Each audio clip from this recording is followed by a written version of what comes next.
All right, ladies and gentlemen, welcome back to the channel. CTET Teacher Selection Process. Qualifying CTET to getting appointment. क्या process होता है CTET को qualify करने के बाद, इसके बारे में हम लोग थोड़ी सी आज बातचीत करेंगे। CTET जैसा कि आपको मालूम है कि ये CTET जो है कोई ये कोई गारंटी वाला एग्जाम नहीं है, ठीक है। सबसे पहले तो CTET आप देते हो 150 नंबर का पेपर होता है, कुछ 90 नंबर डेफिनेटली आपको चाहिए ही चाहिए, यानी कि 90 नंबर अगर आपका है तो आप CTET क्वालिफाइड माने जाते हैं जनरल कैटेगरी में। ओबीसी और SC ST में थोड़ा सा कम होता है कट ऑफ, लेकिन हम लोग 90 मान के चलते हैं कि भाई हम लोग को इतना तो करना ही होगा, ठीक है।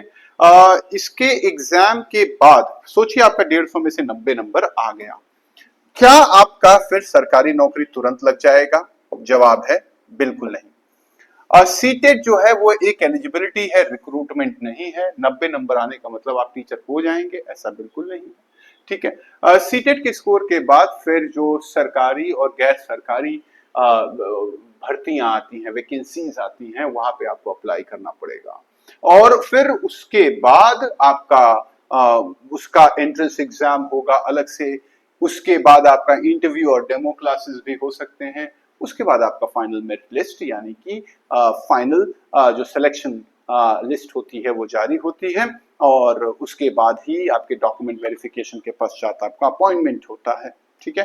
तो CTET जो है आपको eligible to apply for teaching positions करता है, ना कि ये it does not guarantee immediate job placement, does not provide direct appointment letters, does not eliminate the need for further selection process.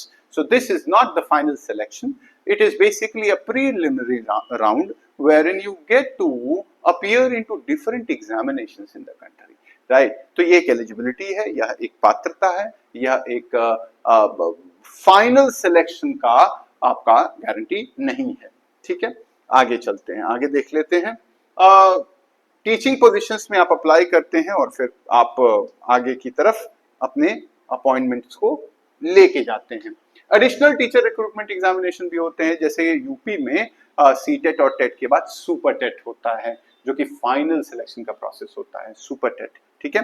तो इसी तरह अलग अलग स्टेट्स में भी होता है, राइट। आई एम श्योर 99% लोगों को ये बात पहले से पता होगी।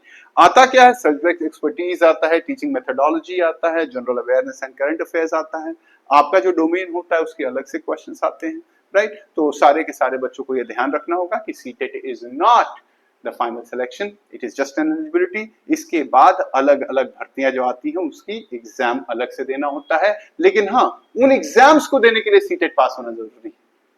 उन एग्जाम्स को देने के लिए CTET पास होना चूंकि आवश्यक है, इसलिए बहुत सारे बच्चे CTET लिखते हैं, right. I hope this information is very clear. बाकी वीडियो अच्छा लगा हो सब्सक्राइब करिए, लाइक करिए, कमेंट करिए और अपने मित्रों तक, अपने दोस्तों तक इसको पहुंचाने का प्रयास करिए।